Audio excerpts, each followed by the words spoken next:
What's up, you lazy, entitled, basement-dwelling millennials, bootstrapping boomers, apathetic Xers, and goddamn Gen Z kids today? On this episode, I did my own research. I did my own research. I feel like people have said that before. It's a popular saying, you know? In my research, I discovered that monkeys can fly, and but the Wizard of Oz. I saw that. I saw that too. No, it's Definitive not. It's not a proof. movie. It's a documentary. Oh, yeah, it is absolutely. You know. Well, we're getting too far into conspiracy theory, which is our next episode. So Yeah, we're doing a media literacy this episode because some of y'all need to stop believing every meme you see. It's a problem, guys. It's genuinely a problem. I thought And the saying was, "You can believe everything you see on the internet." that's what Abraham Lincoln said. Right. I love those memes. Anyway, so media literacy or lack thereof media literacy is an epidemic in our country for sure, and I think kind of around the world. And this is sort of I think it afflicts generations differently. But there was a time before the internet that we thought that ignorance was because of lack of access to information. And that wasn't fucking it. Right. Well, it was for that time, but now it was. we've reached a new level of ignorance, mainly because of the rapid technological growth that is technology, computers, and specifically social media within the last, really, I mean, you could say almost less than 20 years. Oh, for sure. So, For sure. like, it's kind of insane what, just think when we were kids, like in like 2000, what, like 10, 2009, like I mean, I was 20, but sure, okay. no, that was like 15 years ago, man. Yeah, in 2010, I was 20 years old, man. That would make you like 45 right now. Are you that bad at math? I don't know. I'm thinking like I was like 17. Yeah. Okay. Yeah. So 20. All right. I need to go back a little bit further. So like 2003. Yeah. I'm thinking like middle school for me. When I was like 13 years old, 12 years old, getting my first like MySpace and then like my first Facebook. Yo. And there was basically nothing on there that was like crazy. Like No, it was like you just hung out in chat rooms and probably talked to people you shouldn't have been talking to. right, and you just like made your MySpace page like with a cool background and like which song do I want to have highlighted on my playlist. Dude, I just recorded. I haven't posted it yet, although by the time this airs, it'll probably be up. But I just did a TikTok video, a recorded one, about like MySpace nostalgia. And I was just like, you fucking, you learned to code, and then we all immediately forgot it after MySpace died. But we knew how to code, and then we just like keep adding shit to our page until it would like crash our Windows 98 computer on dial-up. That was some really interesting code. It was like the most basic HTML format that was ever created, and I don't think it ever got more complex than that. Honestly, though, I fucking miss MySpace.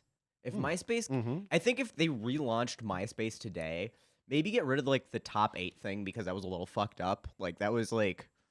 I don't even remember that, to be honest. Oh, like you could pick your top 8 friends, so they were on Oh, your profile. yeah. You know? Okay, and like that was a little weird. Kids today like have your favorites, self-identification issues because right. of Instagram or whatever. Like kids today don't even fucking know what if I got dropped off? If you got knocked off of somebody's top 8, that was like soul crushing. That's somebody you fucking know. This isn't some model you've never met. This is your best friend, right, and your next door neighbor, your cousin, whatever. You're not good enough for their top 8 anymore. That's like psychological bullying. That right does there. seem like a really soul crushing thing to also just to have to like make that decision. Like think about like if you're like trying to add somebody. Oh, sorry, my smartwatch is being fucking weird, I guess. I think. Yeah. Or whatever. But to like have to be like, oh, like I'm kicking you off now. Somebody's more important than you. like you would negotiate with your friends about like Did you? where you were gonna be in their top 8. Like it was like a big social thing. So I'd say get rid of that. Like, but bring back Yeah. MySpace today. I think would be a huge hit. MySpace is everything we want Facebook to Well, be. right. Add in like a group like party feature where you can Uh-huh. invite people to like, actual real life events and Right. shit like that, and like that calendar feature. Mhm. Pretty much the only thing I use Facebook for. Sorry, we got some random Queen playing, I guess. Is that me or you, Cody? I think your phone's connected to the board. I'm like, is my shit going insane? uh, We're experiencing some technical difficulties here. we're coming back here from Well- our normal cadence, and I mean, I do love Killer Queen, so Yeah, I guess no, it could have played in the background. It's fine. could be our theme song. I don't know. Why not? Queen's dope. Anyway, Back to media, and I mean, we're not really that far off. Social media is basically it's the kind of media that we're talking about because it's the media that people Right. use most often nowadays, especially between millennials and even Gen X and certainly Gen Z. And I don't know if Gen Alpha is old enough to have smartphones yet, but they most certainly have access to iPads and shit I like feel that. like they're giving kids cell phones at like 4 years old now. So I mean, easily in middle school. I mean, I guess I had a flip phone when I was 12, so yeah, like yeah, me that's too. Mhm. didn't quite have the same abilities. No. And we weren't allowed to text, and we could only Right. like Yeah, you had to like wait till sneak 9 your o'clock. text message, and you had a number of texts. Like, oh, I can only Yeah. send 100 texts this month. Like, Yup. you have to watch your minutes and shit. Mhm. Gosh, the times Yeah. have changed. Stay up late so nights and weekends so you could talk. On Right? the Yeah, phone your as long as friends. Yeah, your friends. You can on like T-Mobile, you'd be like your fave 5. You could text and call for free. There was no limits. Yep. Yeah, I remember all that. God, and I had Nextel too with the Oh, walkie-talkie deal. boy. You know, Yeah. man, that was so fucking cool. Like I could just walkie-talkie my dad, and I was 2,000 miles away in Florida. And Yeah, no, that was God, we are doing so great at staying on topic here. man. It's No, so social media, which you can Yes. consume through your cell phone. See, we're tying it back together. it's getting there. You know, so you have that's part of it. You have an insane access to media now, Right. to quote unquote news media, whether it's legitimate or not, and you have it instantly all the time, and you have it from a million different sources. Well, and not only is it available, but it's like basically trained to like bring you back and like Mhm. push Oh, you yeah. notifications. And so Mhm. that's kind of a little bit different off topic for this, but like that media, it basically you no longer can remove yourself from the news Yeah. like cycle Mhm. unless you like take pretty strong preventive measures, which Unplug. right, which 90% over 90% of Americans likely are not taking. Right. Yeah. But anyway, to that, and we'll talk a little bit because I mean, media literacy extends to traditional media a little bit as well. Certainly. Obviously, like AM talk radio is where they really should have started teaching media literacy, not media literacy. Right. Back to the boomers back then, but that, and then cable news, specifically Fox News, but we'll talk a Cable little news. bit And, about written articles today still Mhm. very much are leading people astray. Yeah. And So very- so very there's that, but a lot of this really gets funneled through social media. Even Right. even those written articles, a lot of times, Oh, are yeah. funneled through Right. social media. or Uh, WhatsApp or some shit like that. mhm. Where you ever get some of those links like you hear about, like, oh, my grandmother got a link sent to her on WhatsApp or something like that, and it's like some Nigerian really- print shit, basically, but like there's weird stuff alright. going on. But yeah, and on social media, I was just looking it up too. 43% of TikTok users say they regularly get their news from TikTok. So like, Yeah, I can believe that. which is awesome. I mean, it's so cool that we live in an era of hyper localized journalism and reporting. Like you can get news directly from people who are experiencing that news. Right, which we've is cool as essentially shit. crowdsourced Mhm. like localized journalism in a way that gives it a national platform or Yeah. worldwide platform Mhm. immediately. I mean, that's why we heard about like East Palestine and Right. like the train stuff. Mm-hmm. days before The news national covered it. media Mhm. coverage was even aware of the issue or Yep. even spoke about it one time. No. So, but with all that, and with that kind of unrestricted access to a national media platform, places can pretend to be news, and not be. Right. Well, yeah, not even just like Mhm. places, but like apparently like this big thing is that like fake news or whatever Mhm. is being perpetuated by people mostly. Like Yeah. you would think of it as like a bot operation or something Mhm. like that, but it's No, it's people. actual people like creating fake accounts and like posting crap Mhm. and then Other people sharing it. right. And So that like and it makes sense if you think about it, because it's like, if you want a narrative to go out and you have a platform to create that narrative, mhm, you can do that. And when you create that narrative, you do it in a way where people who already want to believe that narrative mhm, now mhm. have some legitimacy, and they're going to share that because that makes their feelings about that narrative feel legitimate, and they can, push that to their grandchildren and be like, see, the Right. tidal wave of illegal immigrants is really coming over the border to Right. rape and murder us and institute Sharia law or whatever they believe. Yeah, and like that sort of stuff apparently is like it's political false news specifically Mm-hmm. is like the most like it spreads like wildfire more than any other false news. Oh, I 100% Like believe it. Mm-hmm.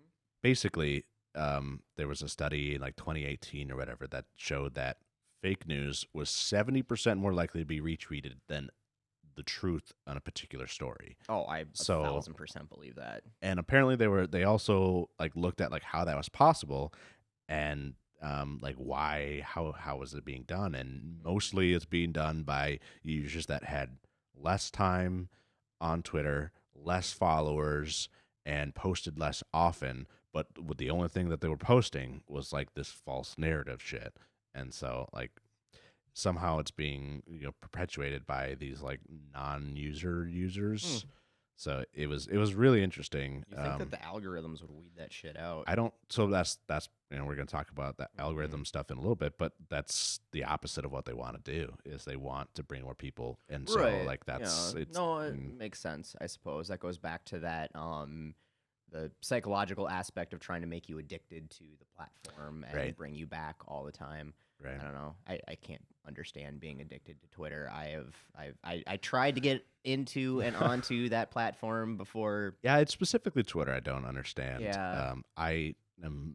You could argue that I'm addicted to YouTube. Mm-hmm. I'm on YouTube like every day. Yep. I think it's I use it as my main source of news. Mm-hmm. Uh, do I believe everything that's on it though? No, no, I do not believe everything that I see on YouTube or TikTok. Certainly not Twitter. Um, But if it's a dude in his basement, with microphone, he clearly knows what he's talking about. He has all of the top secret government secrets that are going on, and yeah, no, and you should also buy his health supplements. right, yeah. Don't forget your AG1 supplement, and also AG1 if you're listening. We wouldn't mind your sponsorship, by the way. Give us money. It's just the first one that came to mind. But like I see like people who are just like saying a bunch of crap, but have like no graphics or no like Mhm. information that they like cite in any of there. It's just like them like hypothesizing. I'm like, this Yeah. is not worth my time. No. Which leads Uh, us to helping out what the fuck you're supposed to be doing right. in gaining literacy, quote unquote, Mhm. in media. Basically, to have media literacy, you would have the ability to assess information, analyze the truthfulness of it, or analyze what they're saying, Mhm. evaluate like what level should you believe it, how much should you believe of it, and then basically you can create content like we Yeah. do here, Mhm. and or just act in sharing it Yeah. or Just perpetuating use it to even form your own opinions. I yeah, mean, just yeah. just in that, if you're forming your opinions based on a false narrative, you are an idiot. Well, yeah, I mean, to be But fair, like back to like my kind of original point right at the beginning is that this I don't know the need for media literacy yeah. to the extent that we need it today Mm-hmm. hasn't been a thing for more than a decade, maybe two. Right. It hasn't, when our Yep. parents were growing up, you had No, a they couple didn't TV have it. shows that Mm-hmm. generally had to tell the truth or were at least like, instead of like a 95-5, Right. like one side of a narrative, it was more Mm-hmm. like a 60-40, maybe Yeah. something like that. Mm-hmm. Now you got NBC and MSNBC and Mm-hmm. Fox News where you have 95% of Democrats and 95% of Republicans and like 5 or 6% of the other side on Right. watching that news channel. Mm-hmm. So like not only is like the TV media legacy like Yeah. construct completely cracked now, like Mm-hmm. you have social media, which has gone absolutely Bonkers. bonkers. So like there's Well, never been a higher need right. for this to be and taught and to they and they people. never taught it before because they didn't need to, because Yeah. there was journalistic standards which don't exist Right, anymore. they really only exist in newspaper or news articles, and Mm-hmm. even to that extent, as much as they ever had Mm-hmm. integrity, it with all these new news organizations and Mm-hmm. online newspapers that require very little capital Yeah. and investment on the forefront, Mhm. you sort of have per capita a Right. very small amount of news organizations Mhm. online that are actually promoting like truthful or journalistic integrity. Integrity. Yeah, no, yeah, I get what you're saying. But with the rise of the internet, I know our generation was really the first that in school they started teaching it, and it wasn't like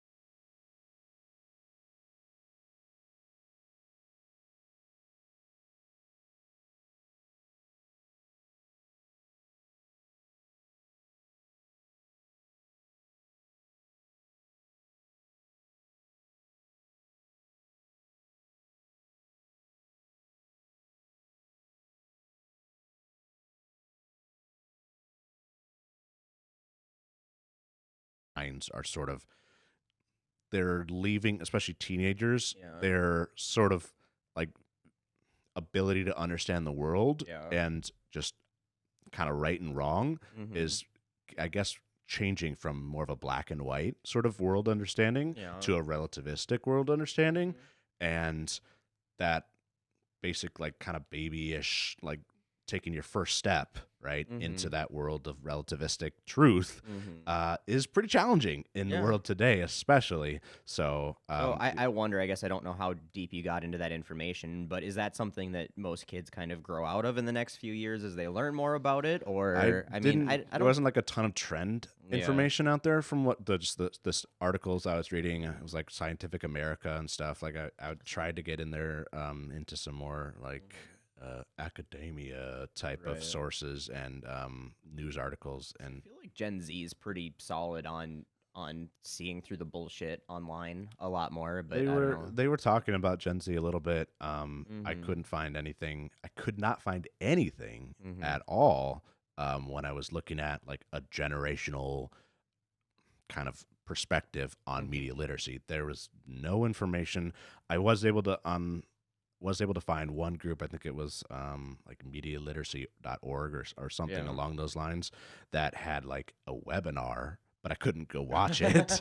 So like there was basically nothing that gave me information about how well generations by generation are able to sparse through information and what their sort of media literacy baseline is, Yeah. which I thought was kind of weird. That is very weird. It is weird how little information there is, like that there's not just like a regular like step-by-step chart of these are the things that you should like understand for media literacy, because it's really not that fucking complicated. Like it's not that hard. Yeah, I mean It there was videos from like Crash Course. Like surprisingly, like Crash Course has like over a dozen videos on media literacy, Oh.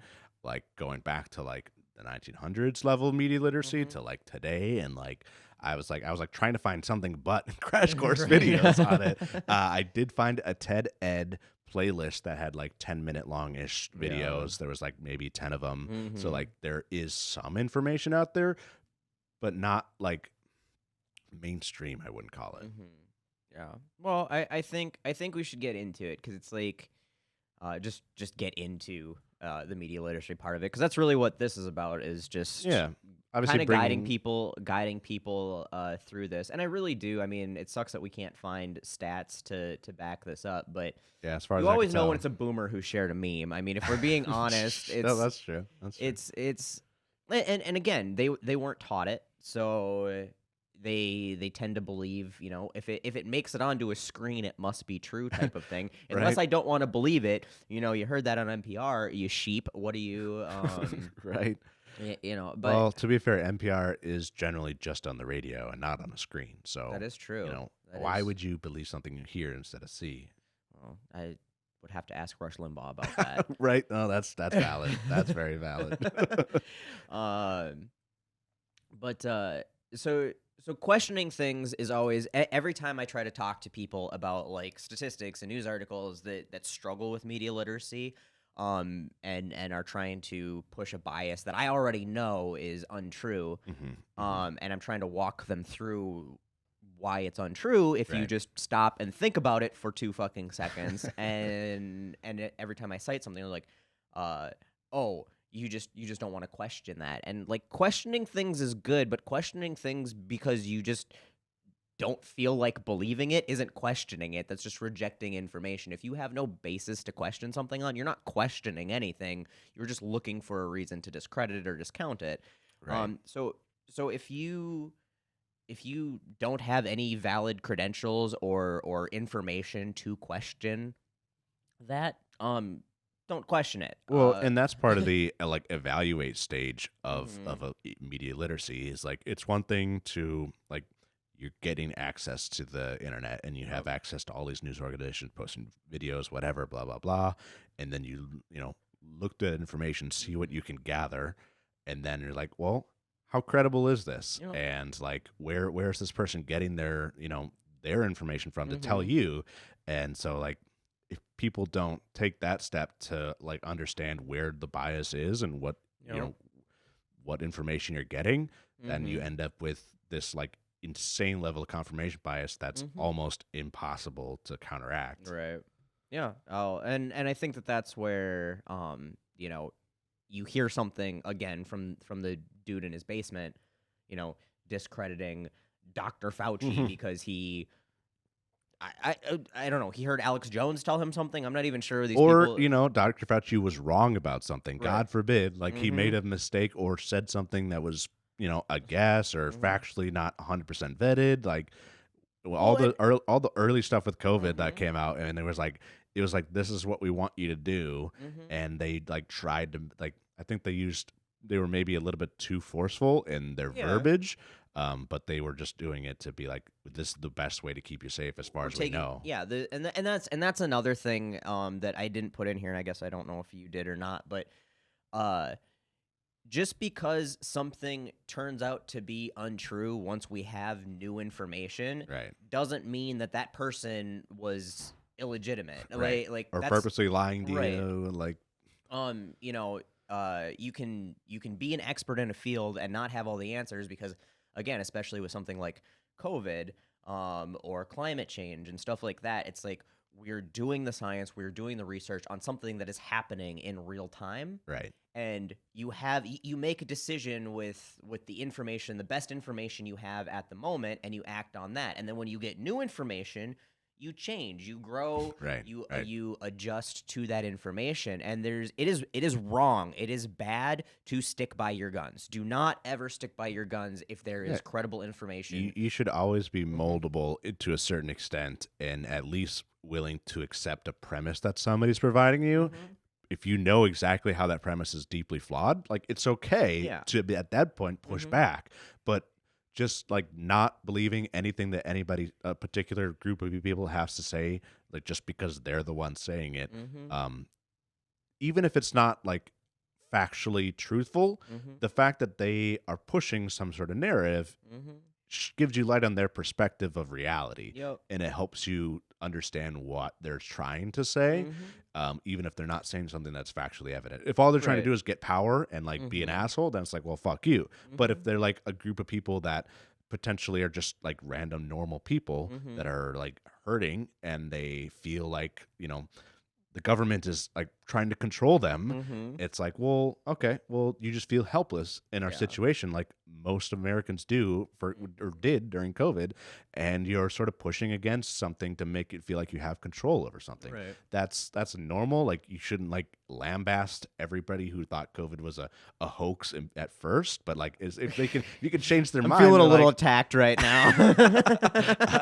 I'm literally not describing you. I'm literally describing some image of a random American I have in my head. But if this feels like attacking, feeling a little pointed is all I'm saying. I'm sorry. I spoke for too long. That was it. All right. What else do you have?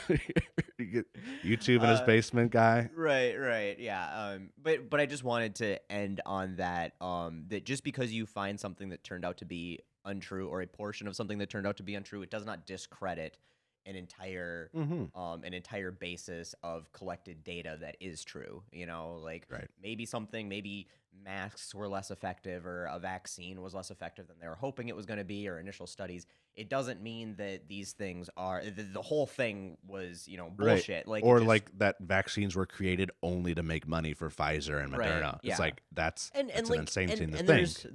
there's gray areas in the world, like Certainly, would they want to make money? Absolutely. But did they utilize that situation to probably enrich themselves more than they probably should have in that situation? Yeah, I would say that there's a great argument to be made there, but that's a different argument than saying like COVID is a hoax and the Right. only reason it happened was to Mhm. allow pharmaceutical companies to get rich Mhm. and somehow allowing Dr. Fauci to get rich too. It's like you go way down Yeah, the way yeah, down the rabbit hole. There's rabbit holes But that like that's a I can't fit it's down. one thing to Mhm. question like the wider system in which Mhm. things happen, but like to say like a particular event happened on purpose by people, then you're Right. starting to get in conspiracy theories, Mhm. which is another thing you have to be worried about.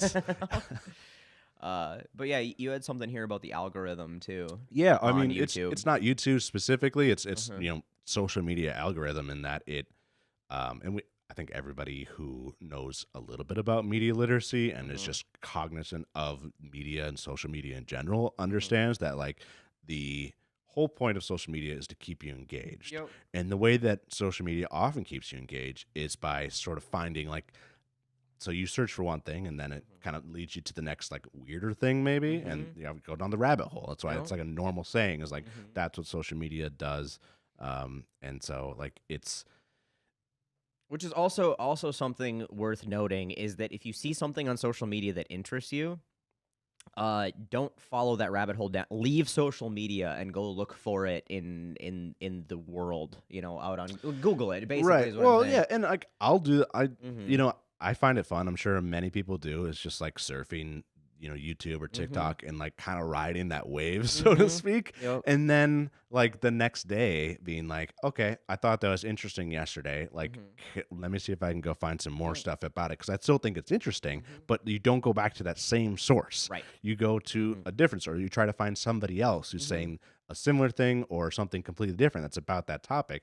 That's a very low level of media literacy that Yep. everybody can engage on that requires Mhm. almost no thought. It's Yeah, just I like mean, you it's just just fine. Which brings me to my next point about there's a difference between questioning everything, which again, fucking unless you have credentials or actual information that Right. gives you some leg to stand on to question something, shut the fuck up.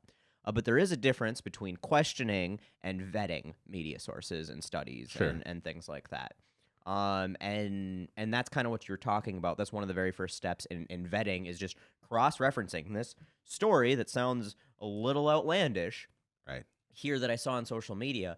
Go out into Google, and can you find that reported on from other media sources that you know of and know are somewhat trustworthy? Or I like to find the I like to go to the opposite end. Like if I see something that's like, oh, like graphene is going to be the next super material in battery production, Yeah. I'll go like, okay, how does graphene suck? Mm-hmm. And like I'll try to read, try to find something on that and like be like, okay, well, that feels weird. That sounded really great, but this seems like it's really not that good. So, how do I find the difference there? And then And that's a great way to go about it too. I mean, you just right, got to go cross reference is right, all I'm yeah, saying. yeah, Cross reference from places. And now, how do you know that the media sources that you're cross referencing or the original one that you see is legitimate? And that can be hard to do. Uh, yeah, absolutely, but here's something: is all legitimate journalism and all legitimate studies are going to have citations to the sources and the methodology that they used or that they're quoting or they're citing, so you can follow those citations back to the primary source, which is right, again very important. Is like, where did this information originate? And if they don't have that linked, or if everything you're finding links back to the same questionable primary source, if it has any at all, then you know that that's something that's probably right. not And I legitimate. mean, I feel like there's a couple things there. Like, first of Hmm. all, that kind of sounds like a lot of work. It does. It and does. and it is potentially a lot of work, especially Hmm. if you want to go to bat for something, like, like, this is something I really want to, like, this is going to be the hill I fucking die on. Yep. Like, that would be something that I would Hmm. go that far down the Yep. hole on. But if it's something that I am interested in and I just think like, okay, like, that's sort of the Hmm. next step in whatever, and then I go to, some party and I talk about it to somebody and somebody has like, nah, that's not true, then Hmm. I wouldn't be like, no, I'm absolutely right. You Right. don't know what the fuck you're talking about. Hmm. Like, that's being flexible, right? Yeah. That's sort of kind of You know, seeing that middle ground. well, and I think the middle ground is that if it's a legitimate thing, it's going to be probably fairly well covered by NPR or Reuters or Yeah, usually. Reuters, whatever. Or Um, I thought it was Raiders, but yeah, it's I said that in a TikTok video and then I got corrected repeatedly, but I've yeah, only ever read it, so you're right. never heard anybody actually I say it out swear to loud. God, somebody has said Raiders before that I've heard. Or maybe I said I don't know. Whatever I said it the wrong way. Ah, But that AP, BBC, yeah, they pick I. up peer-reviewed Mhm. studies all the time. Like, Yep. they're usually the Mhm. first because they have the time and the resources Mhm. and the know-how from hiring people that Mhm. spend all their fucking day Yeah. reading that kind of stuff. Like, you don't have to be an expert Yep. and you shouldn't have to be in order to be media literate. You just Mhm. have to sort of understand that not everything is Yep. as it seems always. Right.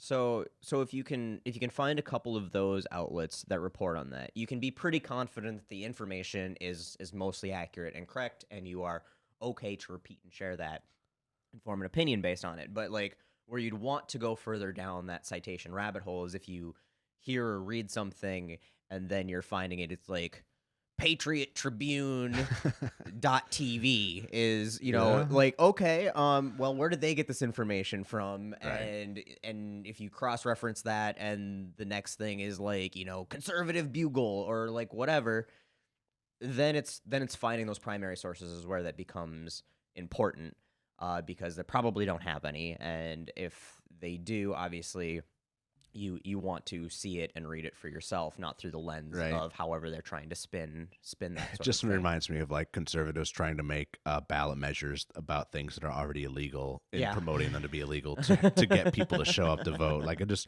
reminds me of that level of like double Mhm. think. Mhm. 100%. And so like that's where, either if you can't cross reference that with a legitimate, and I hate to say mainstream, but like Right.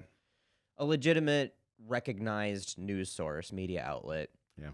either just throw the information right out and don't use it, or you have to do that extra digging to find that primary source and understand exactly what's being talked about there. Yeah. And I mean, it's okay to like form an opinion based off something that you really can't verify, but just understand that that's not something you should base your entire personality Yeah, well, on that's true. like I, that. I I disagree with you though. I don't think it's okay to form an opinion on something you can't verify.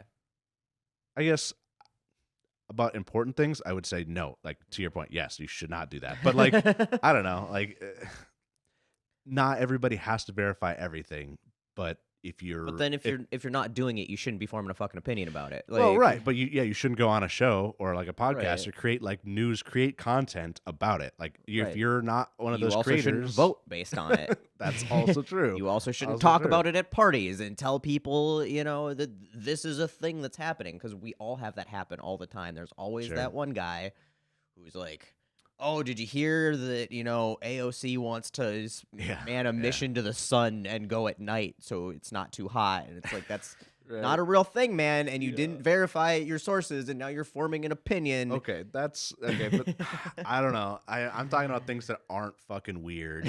Like I'm talking about like just an article you hear about like some. I just had like a Reddit notification pop up where like some woman got fired because she's pregnant. Works at a Blaine like pet supply store. I'm like, okay, sure, like. I'm not going to necessarily go down a rabbit hole to figure that one specifically out. But if I like hear somebody talking about that, I would be like, okay, I like heard people and I know like my subreddit is generally like fairly as far as subreddits go, which is not saying much, but like if I believe that they generally post not disinformation, then I could be like, well, yeah, what is this a little bit more? Okay, I don't know. I very strongly. We can disagree on this one. We can have different opinions. I'm leaning. I'm leaning towards your side. I think if you're not like spouting it out to the world, I just don't. I think it's less of an issue. But if you like make it, like I said, like your personality, like like they are letting.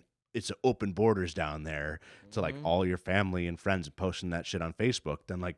No, that's insane. Like you just had that conversation at the bar last night. Oh boy, yeah. Or like talking about it at the bar with people. Like talk about it with your friend. Like if you're not gonna do anything, if you're not gonna do any research, like talk about somebody you trust first before going like to a public space and trying to bring that to like the public square of ideas. No, I obviously I 100% agree with that, and I think that in to not use the term slippery slope, but slippery slope is where if you're like, I'm just gonna form my opinions based on this lazy consumption of information, but not share it. But now you have a foundational opinion based on this thing, like, oh, this lady got fired for being pregnant, and now you just assume that people can get fired for being pregnant, and that's a thing that happens. And then the next thing that comes about, hiring practices or something like that, and now you will unwittingly start to form your own bias or perspective that could be potentially untrue. Sure, because you didn't do that, and that is huge grating pet peeve to me. It sounds like it. Part of that is just I really like being right about everything, so I make sure, because like I will admit when I'm wrong, and I like being proven wrong, because like that means if somebody can prove me wrong, they know what they're talking about, and I have learned something, which is good, and you should do that.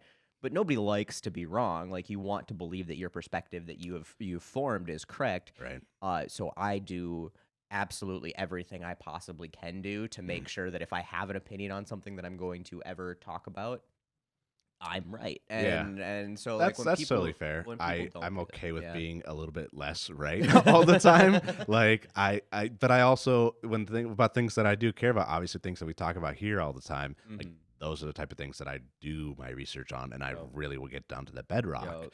Or at least try to as much as possible. But like something that just doesn't affect me or like affects anybody that I know, like I get that, and I'm probably a little too militant on it. I'll concede that, but I really at least here today in this conversation. I really do genuinely believe that if you are going to form an opinion on something, you should understand it. Yeah. For me, it's just like sitting in the back of my brain. I don't have an opinion on it. It's just like that's a data point that I will forget within an hour. So. Sure. Anyway, I think we've beat that to death. Right. So that's kind of journalism. Studies are a big one, because just because something scientifically sounding says they did something that is scientific, it doesn't necessarily mean it is. And we're not going to get into what makes a scientific study valid or a survey valid. It is literal science It of is. which peers and Uh-huh. studies are But created. any valid study will be peer reviewed. Right. And once again, that valid peer reviewed study will be the things that are cited in legitimate news sources usually. Yeah. Um, Usually. you'll find articles based on those studies, generally citing those things, and other studies based on the work from that study. Where if you, but it's also important. I mean, you'll see plenty of headlines you got to hear Mhm. like they'll just post the finding of the study Yeah. before it's peer reviewed. So Yeah. like that's just it's basically an illegitimate news like Mhm. trying to just get you to click on their site to get that ad Exactly. revenue. Yep. So like So just keep that in mind, that the studies will be peer reviewed, and the studies, again, going down into the weeds, probably further than you normally have to go. But if it seems questionable, if you can't find something that legitimizes that study just kind of in the first glance, and you want to form an opinion on it or reference that further, you can go down and see their methodology. All of that should be posted, how they did the study, what the sample sizes were. right, if the sample size seems too low, it's because it probably is. Like Mhm. if it's less than 1,000 people, Yeah. most of the time it's not Mhm. legitimate. Yeah. Like, and a lot of times studies will like kind of say that they'll be like, we only had 150 Mhm. people in the study, Yeah. so like it's really hard to determine. Mhm. And I appreciate those studies and them saying that Right. as And like, and it doesn't mean that there's no useful information to be right. gleaned from it. It's putting it into context. It's not trying to create factual basis. It's just trying to Right. show like this is a possible trend or Mhm. something. And then understanding that if they are trying to create factual basis, making sure that this is where you should understand how scientific studies and surveys are done. If you're going to be quoting those kinds of things, is did they follow those procedures? Again, not something you normally have to get into the weeds on unless you are going to be citing this for the basis of something else. Right. If you're going to bat for them, you Yeah. should be able to do Mhm. that sort of stuff. But if you're sort of just Mhm. reading it and sort of just gathering information, Yep.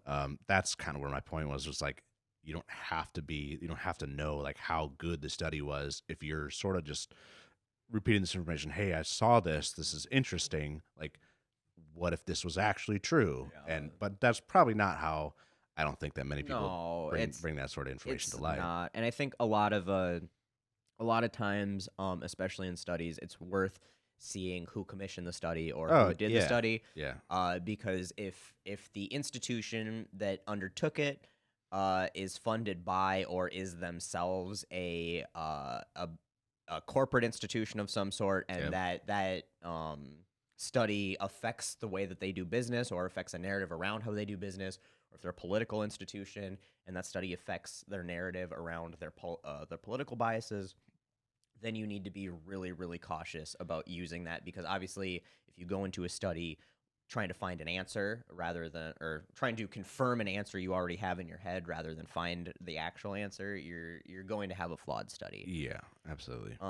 Which, getting to your headline thing, as well, if a headline seems just absolutely outrageous or ridiculous, it probably is. Yeah, I mean, I think that's like the bare minimum of Mhm. media literacy that people generally have is like, does this appear to be clickbait Mhm. or is it like potentially Like like an actual news when you say article? people generally have it, like, do you ever go to satire sites on like Facebook and then see how many people comment on like these headlines that are labeled satire, like Okay. legitimately, like, you know, good for Toby Keith kicking Garth Brooks off of his tour for, serving Bud Light in his bar. Like, I Right. mean, like, this is shit. Like, that Okay. sounds absolutely ridiculous. But that's the kind of shit I see like on the Facebook feed Mhm. is like those like fake articles, clickbait articles Mhm. that have like all the random like Facebook comments on. To be honest, I don't go on Facebook that often, so I don't Mhm. see that kind of shit. Yeah. I generally, I don't know, I'd look at like YouTube comments, which I Yeah. know are fucking That's always a crazy. shit show. So like I just assume that like if they're crazy, like probably Facebook comments are crazy weird people too. They are. Um But the difference between Facebook and YouTube is Facebook has actual, like, spots, articles, right? like something where you're watching a video and people are reacting to the video. These Hmm. people are reacting to a quote unquote article that isn't actually an article, but they're consuming it as if it's legitimate Sure. information. Sure. When, like I said, a lot of these, America's Last Line of Defense is my favorite one. I love their shit because they come up with the most outrageous like quotes or titles or articles to just troll conservatives, and they put satire on every single meme, and their page is like, this is a satire page. If you believe this, you're a fucking potato or something like that. And then but the people don't read it. They just see that headline and they react to that headline as if it's fact. I mean, I really love the AOC with landing on the dark, Yeah. the moon at night or the sun at night thing. That was absolutely hilarious. People genuinely believe it too. Like Right. genuinely believe it, and that's where it gets like scary. So like all I was saying is like you think that that's like the bare minimum, but you have way too much faith in humanity. Like people are fucking stupid, man. That's very possible. I don't know, but I also don't think that like humanity should be judged based off Facebook and like Facebook comments. Like that's the. I don't know. I know what you're feeling, but it just it's the dumbest way to judge humanity, in my opinion. Dude, like a Twitter meme became our president. So is it really the dumbest way to judge humanity? Speaking of that, I think that had more to do with disinformation than a lack of media literacy. Yeah, but Media literacy would have helped against that disinformation, but in 2016, 2015, there had not been a situation like Cambridge Analytica or just like Obama had barely used Facebook at all in 2012. Like it was barely even a thing. Yeah. That was like the first presidency that actually harnessed data to make like micro ads and like shit like that.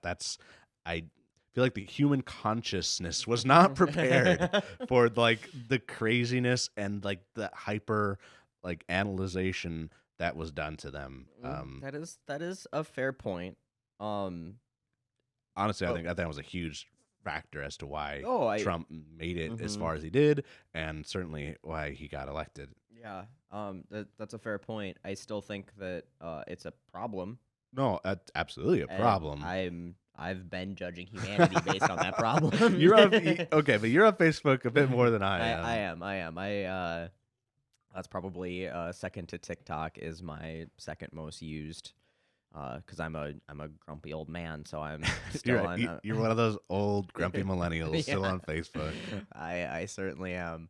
I also get really frustrated talking about stuff because like obviously I do a lot of content and I'm a progressive person. I make all of my content on politics and news comes through a progressive lens. Right. I think that's pretty clear to anybody is like and I do know I definitely put my own spin on things, but I try to put the facts out there. Like these are the facts and this is how I feel about it. Type of thing. And I think that's kind of our methodology here. Absolutely. I agree. But the thing that I get a lot in the comments and I see a lot when people argue about like news media being like critical of Trump or like why don't you criticize Democrats more? I'm like, I do. You just don't pay attention. But also, there's just more shit to criticize from this perspective. Like, there's so much shit to criticize here. And they're like, yeah, but why don't you do both sides? It's like some things don't have a both sides thing. Like, there's not a equal 50-50. Like, oh yeah, this is bad, but also this is like some things are just this perspective. You don't need to provide it. It doesn't make you biased if you are factually criticizing something. It doesn't make a media source bias if they are factual. And all media is obviously going to have a little bit of bias. Yeah. But like, just because NPR criticizes the shit that the Trump administration did for all of these years doesn't mean that they are biased because they weren't like, he's doing all this great shit, because he wasn't doing all of that great shit, you know? Right. Like I was watching some stuff and about this, media literacy, and I was actually watching a documentary about that Frontline did about Trump and sort of like his kind of authoritarian tendencies beginning at the start of his campaign or even before his campaign all the way up to leading up to January 6th, about halfway through it. But part of the piece was about how Democrats and Democratic-leaning news organizations didn't really have anything like they could do about Trump once he got elected. So all they did was bitch about everything he did, which is fair to be as a criticism of those organizations. but he did a All lot of of those crazy things. shit. Like at the same time, it's like Uh-huh. he fed comedians. Mhm. Like he put Yeah. food on their plates for Like- like 5 years. Like, remember when comedians thought that Baby Bush was like, we're never gonna have another president like this, where like it's so easy, like there's just Right. so much material to make fun of, and then Donald Trump ran for president, and they're like, what the. Did I die and go to heaven as a Yeah, comedian? exactly. It's just endless shit. I mean, we've all kind of gotten burnt out on it, I think, at this point. Yeah, but I mean, hopefully we don't have to deal another 4 years Oh of my that crap. God. I mean, I don't know if I can handle it. Obviously I will, but like I don't know if I can honestly deal with the left like democratic response to it as much as I have to see it happen. But the response to it, it was just numbing to a certain extent. I agree. I'm so burnt out on it. But again, it's like factually reporting on something that's happening doesn't require a counterpoint to balance it. If there is no balance, there is no balance. It doesn't make it bias. And just because you don't agree with something doesn't make it biased. But if you explicitly or just implicitly agree with something, then it is probably bias because it's pushing to an inherent bias that you have. Because generally, things are not going to just perfectly fit into your preconceived notions. So like that's a good way, an internal check. I've always felt like if I instantly agree with a headline, I need to go double check like that and make sure that I'm not allowing myself to fall into something that's being, propagandized. Right. To If me. I see a meme or like a TikTok, I'll be like, all right, well, like, do I understand where that's coming from? No. Then like, why would I agree with that? Like, how can I find more information about it? Right. Actually, I know I was refer back to my TikTok here, but I just did a video on this specifically. You know who David Pakman is? Oh yeah. So I don't like watch his YouTube shit, but I follow him on TikTok just because he's a bit too like reactionary punditry for my taste. He definitely, I feel like he's gotten that way in the last Yeah. year or two. I think he like used to be a little bit more like Sam Cedar in like the Majority Report or Minority Report. One of the two. Majority Report. But I feel like now he's definitely kind of gotten a little bit too reactionary, like you said. So he did one video recently about Donald Trump not being on the primary ballot in Nevada. Right. And I watched it, and and first that was my first thing, like, oh yeah, he's a fucking idiot, Nevada GOP's dumb and whatever, and I'm like, that was one of those times it caught me, and I'm like, I want to read a little bit more about this. Right. And so I did, and I was like, oh, everything he said is meaningless. Like the Nevada's Republicans are still holding a caucus, just the state's requiring a primary this year because of a law that they have. Right. But you can't participate in both. So like nobody's participating in the primary because the delegates are being issued from the caucus. So it wasn't like some big flounder. It wasn't but he presented it in that way where it felt like it was designed to just get that kind of reactionary, like, oh, Trump's a fucking idiot, which he is, and the Nevada GOP's also incompetent, which they probably are, but not because of this. And it's like there's plenty to criticize. Why go out of your way to do that? And then so like that's that kind of like, I think, media literacy. Right. If you're gonna say something and you're gonna be right about something, be right about why you're saying it, right? Right? Exactly.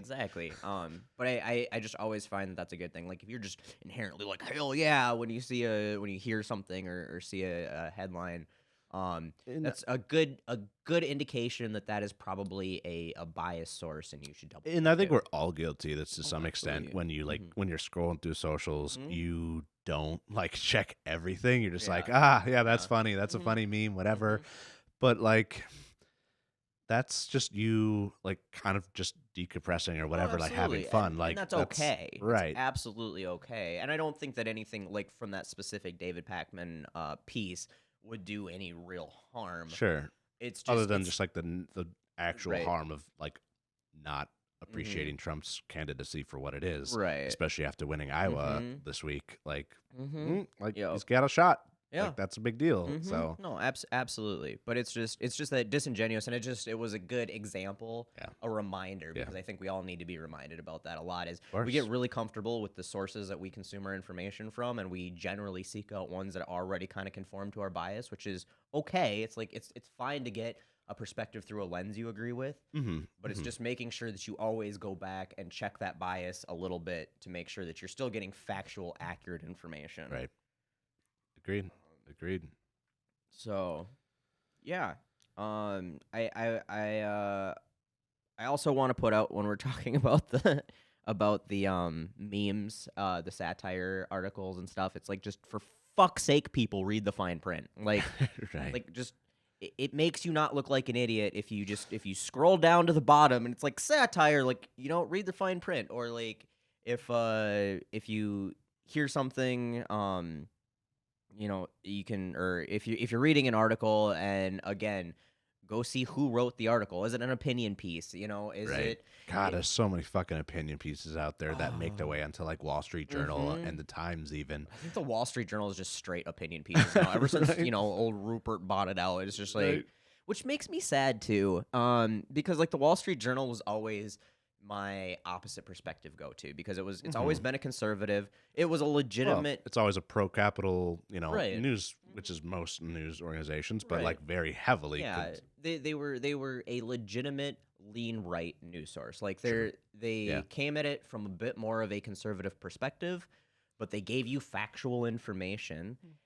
And I liked that, because then it's like, all right, this is the situation the way I'm seeing it through my viewpoint, and I want to make sure that I'm understanding that same information the way that other people are understanding it that don't have my same ideologies. And then Rupert got it and turned fucking the Wall Street Journal into fucking ONN or Newsmax, and it makes me sad, because like now there isn't something that's just so fucking ridiculous extreme on the conservative side that it's like you can use that as just a gauge to check your own ideologies, to understand other perspectives. It's all fucking propaganda shit now. Well, and that kind of just makes me think of like just like overall, like there's a huge rise in like further right news organizations as much as there is candidacy. I mean, like look at, like the Matt Gaetz MTG people, like it's directly correlated to like the rise of news organizations as well as their candidacies like sort of have success. It's kind of a weird trend. I don't like it. It's a very, very ick thing. That's something the kids are saying now, right? Right? I think so. Probably like 10 years ago, honestly. Yeah, probably. I don't know. I just saw a Stephen Colbert thing about it. Oh, that's how you know it's like a decade old. If it's on Stephen Colbert. I fucking love Stephen Oh, Colbert. he's the best. He's great. He's great. He's not the best, but he's great. I love his stuff. I miss the He's Colbert funny. Report. Oh too. my God, I love the Colbert Report. That That was the greatest. Once again, going back to media literacy, the number of people who thought that was like he was like a legit conservative commentator. Right. It was like my favorite show of. I could not believe it. Like there was actual news on there, but it was the most hilarious way to present the news. It was so great. Like we need that again. Like yeah, we needed it during the Bush years. Oh right. But we really need it. Oh my now. God, we need it more than we did then. Yeah. Like then it was just like kind of a funny thing to do, but now it's like we desperately need something. I need this news presented to me in a way that doesn't make me want to suck on a shotgun barrel, because like this and more on reading the fine print, checking the author, what are their credentials, if just because somebody writes something and it gets printed doesn't mean that they have any fucking books out there that are just complete utter nonsense that somebody just made up and it's like, yeah, this is a book now, and because they were in office one time or something like that, they can get it published and then it becomes, well, now you can self-publish it. Like literally anybody can publish anything. Right. So just because something got printed or digitally printed doesn't mean that they have any credentials to be talking about it. So checking that, again with the fine print, seeing who the fuck is writing the article. And then citations, just because articles have citations doesn't mean that they are legit citations. A lot of times I've seen it in some of that more extreme media, or they will literally cite themselves. They will just cite a different article that they also put out. right? Or like their own book or something they're like previously it's just written. A weird media circle jerk thing that goes on with those. Or a bunch of a bunch of real biased propaganda outlets will often latch on to one really shitty citation. Like one person said one thing in this like really badly done study or something, and then like 20 articles or 20 outlets will all cite that one article. Sure. So just being aware of that. Again, it's just reading the fine print and making sure that you know where that source is coming from can save you a lot of headache, even if you don't go down the whole rabbit hole. Yeah, I mean, I sort of feel like we're preaching to the choir to a certain extent. There's probably not a ton of people on here that are That's a fair looking up point. like ONN type sites That and is thinking a like this fair is, point. is Fair factually point. correct. But like I I just need to say it out loud, man. I'm just so sick of it. yeah.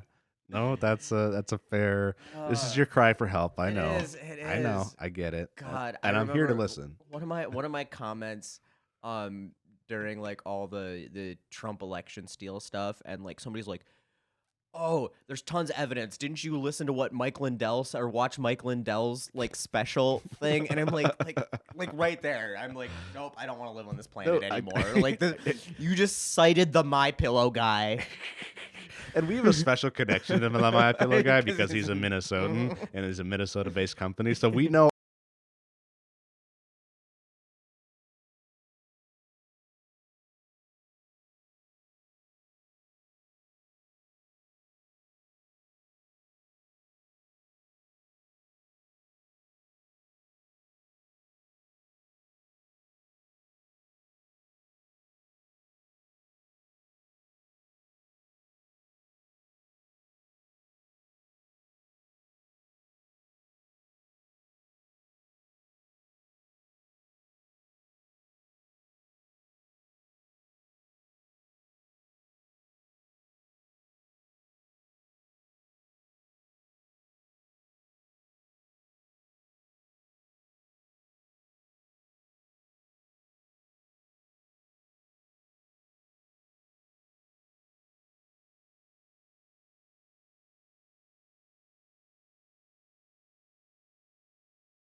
some things we can do, but like I said at the kind of the beginning of this episode, there actually isn't a ton of studies out there. I think mostly because, like we kind of said, especially we're focusing on social media because social media is how basically it's is the platform of which people get Mhm. receive their information, access their information these Yep. days. They're, you know, they don't studies take decades to like to Mhm. organize, to do, to peer review, Yep. and then like to get enough of them to make some sort of like evidential based hypothesis. Mhm. Like that takes a lot of time, and we just haven't had that much time with social media dominating the way that we access our information. I mean, I feel like there is almost like 2014, 2015 is like it's like a BCE or like before Christ or Right. after Christ sort of Right. era Mhm. for this kind of this topic and media But I mean, that's literacy. almost a decade ago now. You think about that, and with social media especially, you have more metrics you can draw from than like anything else. And I mean, like, Yes and no, because a lot of those companies keep that shit completely private. Like you have to be like Cambridge Analytica to swindle right. your way into That that is sort that of is stuff, you that is know? fair. That is fair. Um, yeah. But so like even like formal like academic types who are like trying to like make media literacy more of a topic that is taught in college, that's Mhm. taught in high school and even a little bit earlier, they're sort of they cannot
basically with news literacy education, like being like a student. And a lot of the stuff that I could find was based on like academia in Yeah. high school and college. Mm-hmm. The goal is to get students to basically to that level where they can like see articles and ask themselves those questions kind of Mm-hmm. like implicitly Yeah. and just like automatically, Mm-hmm. and basically start to appreciate the fact that like there are organizations and people out there putting untruths, putting disinformation, Mm-hmm. misinformation out there on purpose, and that's just, like that is what it is. We can't control that, but you can control how you perceive Yep. that How you information. consume it, how you Um, interpret it. and Uh-huh. basically, you have like the strategy I just kind of said, and like asking like all those things, accessing, analyzing, evaluating, and creating or acting upon that information using that kind of base strategy is like a really good first step. And at least finding like the nugget of truth in the Mm-hmm. stream of information that is like the World Wide Web, right? Like finding that gold nugget, like even in the most some of the right wing articles Mm-hmm. and the left wing articles that get published or are news stories that get published, like usually they're talking about the same thing, right? Mm-hmm. But they're putting their own spin on it. So like finding, you know, the nugget of truth there that's no longer spin or spun, like that's where you want to be. Primary sources. Primary sources, yeah. But also just like also understanding like uncertainty will be a part of your life, and like valuing debating with people, Mm-hmm. um, and just like that information is important, because if you want to interact with people in the world effectively, Yep. you have to understand that what they perceive and the information they're perceiving is Mm-hmm. basically becomes their reality. Mm-hmm. Perception is reality, and understanding that their reality helps you engage with them in a way that is not just you yelling at each other, right? Or just like doing your job, like Mm-hmm. if you're engaging with somebody who's like really whacked out crazy, but you still have Mm-hmm. to do your job, you have to find a way to like keep them happy and not like fire you or something like that, right? Like you still have to exist in this world, even if This you, is why I'm unemployed. right, yeah. But also like a big goal should be not basically driving them down to like doomerism, right? And Yeah. like just like being apathetic to the world that exists because it's very confusing and there's so many parties that are like in conflict with each other, putting out so much stuff. And that's kind of where I feel like millennials and Gen X are at to a certain extent, Mm-hmm. and we just sort of have to like find a way. For boomers to die. Well, yeah, but like we can't be apathetic. We have to find a way to sift through that information and Mhm. find something. Yeah. All right. Well, I think that that's a good point. So I hope that us preaching to the choir, at least the choir, could take something away Yeah, from I this. mean, the good news is if you're the choir and you like it, you can share it with Mm-hmm. people, and hopefully they'll agree, or at least learn something. And I'm actually gonna tell you the reason that I pitched us doing this episode is because I so desperately want to talk about like conspiracy theories, like real conspiracy theories, just like on my platform on TikTok, and I don't do it because when you talk about real conspiracy theories that have happened, Right. it makes people feel justified in believing they're batshit crazy conspiracy theories, and I Yeah. feel like that's irresponsible for me to do. Is Oh, like discussing conspiracy theories on a minute to 5 minute format on yeah. TikTok is Mm-hmm. probably the most irresponsible thing you could Right. do. Like there's so many cool ones. It's just like parts of history that I'm like I want to talk about. Like this is a fucked up thing that happened. This is Right. a like just a crazy real thing that happened. But then you're like, well, if they can do that, then clearly they're faking global warming too Right. and the Right. moon landing. And it's like so I don't want to legitimize those people, so I never Yeah. talk about them. Uh, so I wanted to do a podcast episode on conspiracy theories, but I felt like it was only it was only the only responsible way to do that was to talk about media literacy before we did that, so I could talk about this because this is what I wanted to do for a while. So that's next week's episode. Yes. I'm excited about it. I think it's going to be a fun one. And hopefully, we'll talk a little bit about identifying what conspiracy theories are, plausible, and what ones are, just don't Just don't, that shit insane. Uh-huh. I think is going to be the phrase. Yeah, that will probably be the phrase.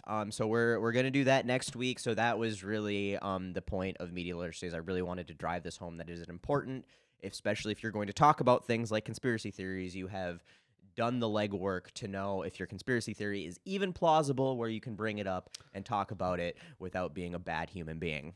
So Right. Yeah, I think we're going to have a good time with it. I hope you guys had a good time today, and hope you tune in next week to listen to the next episode that basically is kind of like a one-to-one. They're really integral. They kind of interweave with each other a lot. So absolutely. Well, thanks for listening, guys. We're at 10,000 downloads now. I think you're telling me. Yeah, we're over 10,000 which is fucking huge. That's so cool. I really actually don't know if that's huge. I know nothing about how podcasts work, but it feels good. 10,000 feels like a good number. Yeah. We appreciate the hell out of you. For those of you who don't already follow me on TikTok or YouTube on this channel, you can do it there. I post the same videos to both places for my shorter form content. And you can check out our merchandise at offjoewagon.com. That's right. We've got Let Them Eat Toast merchandise there.